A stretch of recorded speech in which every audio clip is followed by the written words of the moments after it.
धर्म के अनुसार 4 युग मिलकर एक महायुग बनते हैं। ये चार युग है सतयुग, त्रेता युग, द्वापर युग और कलयुग। सतयुग की आयु होती है 17,28,000। वहीं त्रेता युग की आयु होती है 12,96,000। द्वापर युग की आयु होती है 8,64,000 और वहीं कलयुग की आयु होती है 4,32,000। जैसे जैसे अधर्म धरती पर बढ़ता जाता है वैसे वैसे उस युग की आयु कम होती जाती है। जब भगवान श्री कृष्ण जी की मृत्यु हुई तो उस दिन से ही द्वापर युग का अंत हो गया और कलयुग का आरंभ हुआ। माना जाता है कि कलयुग का 5122वां वर्ष चल रहा है। इसका अर्थ ये हुआ कि कलयुग के अंत के लिए अभी 4,26,878 वर्ष बाकी है। हमारे पुराणों में पहले से ही निश्चित है कि कलयुग का अंत कब और कैसे होगा और नए सतयुग का आरंभ कैसे होगा। हमारे पुराणों में वो सब लक्षण भी बताए गए हैं जो कलयुग के अंत का संकेत देंगे। आज की इस वीडियो में हम आपको इन सभी चीज़ों की जानकारी देंगे, इसीलिए वीडियो को अंत तक ज़रूर देखिएगा। दोस्तों, आपका स्वागत है हमारे चैनल मिस्टीरियस माइथोलॉजिकल दुनिया में। वीडियो पसंद आए तो लाइक एंड शेयर करें और कमेंट बॉक्स में हर हर महादेव ज़रूर लिखिएगा। अगर आप चैनल पर नए हैं तो चैनल को सब्सक्राइब ज़रूर करिएगा। तो चलिए आगे बढ़ते हैं वीडियो की ओर। वेदों और पुराणों के अनुसार कलयुग में धर्म घटता जाएगा और अधर्म बढ़ता जाएगा और एक दिन धर्म पर अधर्म हावी हो जाएगा। पाप करने वालों की संख्या बढ़ती ही जाएगी। हर जगह चोरी, हत्या, लूटपाट जैसे पाप बढ़ते जाएंगे। हिंसा इतनी बढ़ जाएगी कि मनुष्य छोटी से छोटी बात पर एक दूसरे की हत्या कर देंगे। जो व्यक्ति धनी होंगे वही शासन योग्य होंगे, वही सबसे शक्तिशाली माने जाएंगे। मनुष्य बस दिन रात धन कमाने के बारे में ही सोचा करेगा। स्त्री और पुरुष दोनों ही अधर्मी हो जाएंगे। अपने धर्म का पालन कोई नहीं करेगा। सारे रिश्ते जैसे कि माता पिता, भाई बहन, बच्चे, पति पत्नी जैसे कोई भी रिश्तों का महत्व नहीं रहेगा इस धरती पर। इंसान की आयु 10 से 20 वर्ष रह जाएगी। मनुष्य केवल 16 वर्ष की आयु में ही वृद्ध हो जाएगा। स्त्री 8 से 10 वर्ष की उम्र में ही बच्चे को जन्म देने लगेगी। मनुष्य की लंबाई घटकर 4-5 इंच ही रह जाएगी। धरती का तापमान इतना बढ़ जाएगा कि लोग ज़मीन के अंदर खड्डे खोदकर रहना शुरू कर देंगे। धीरे धीरे प्रकृति नष्ट होती चली जाएगी।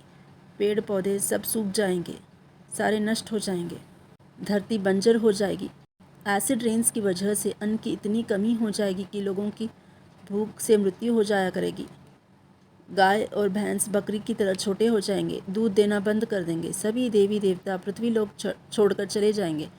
गंगा सहित सारी नदियाँ सूख जाएंगी। पृथ्वी इंसानों के रहने लायक बचेगी ही नहीं। एक दिन सब खत्म हो जाएगा जब धरती पर केवल अधर्म रह जाएगा। चारों तरफ सिर्फ पाप और विनाश होगा। तब भगवान विष्णु कल की अवतार में धरती पर अवतरित होंगे और सभी पापियों का विनाश करके पुनः धर्म की स्थापना करेंगे। पुराणों में यह बताया गया है कि भगवान विष्णु के 10वें तथा अंतिम अवतार कल की अवतार होंगे। कल की अवतार कलयुग का अंत करके सतयुग का प्रारंभ करेंगे। कल की भगवान जन्म से ही 64 कलाओं से युक्त होंगे। उनके जन्म के समय में सभी ग्रह उच्च अवस्था में होंगे।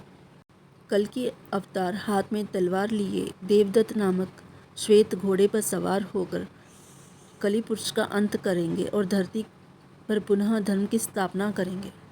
धरती से कलयुग का प्रभाव खत्म करने के लिए प्रकृति 12 वर्षों तक लगातार वर्षा करेंगी, जिससे संपूर्ण धरती जलमग्न हो जाएंगी। फिर 12 सूर्य एक साथ उदय होंगे, जिसके वजह से पृथ्वी का जल स्तर कम हो जाएगा और वह जल सूख जाएगा। उसके बाद पृथ्वी एक बार फिर पहले जैसे रहने योग्य बन जाएगी। नए सतयुग का आरंभ होगा, जिसमें मनुष्य फिर से जन्म लेगा और इस बार अधर्म नहीं बल्कि धर्म श्रेष्ठ होगा। वेद और पुराण श्रेष्ठ होंगे और धर्म की पुनः स्थापना होगी। आज हम जिस कलयुग में जी रहे हैं उसका अंत तो निश्चित है और हम टाल नहीं सकते, लेकिन इसका प्रभाव हम ज़रूर कम कर सकते हैं। कलयुग के लक्षण जो पुराणों में बताए गए हैं वे लक्षण कुछ हद तक वर्तमान काल में यानी कि आज भी देखे जा सकते हैं। हम आज के एजुकेशन सिस्टम में भी इतना आगे बढ़ते जा रहे हैं कि हम अपने वेदों और पुराणों को भूलते जा रहे हैं। हम अपनी प्रकृति को भी धीरे धीरे नष्ट करते जा रहे हैं।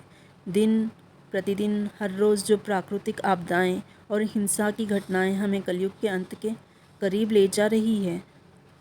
कलयुग के अंत के बाद एक नवा सतयुग प्रारंभ होगा, लेकिन इस अंत के लिए काफ़ी समय बाकी है और इस नवनिर्माण के लिए इस कलयुग के अंत का आरंभ होना भी ज़रूरी है, ताकि इस धरती पर से अधर्म का विनाश हो और धर्म की स्थापना हो।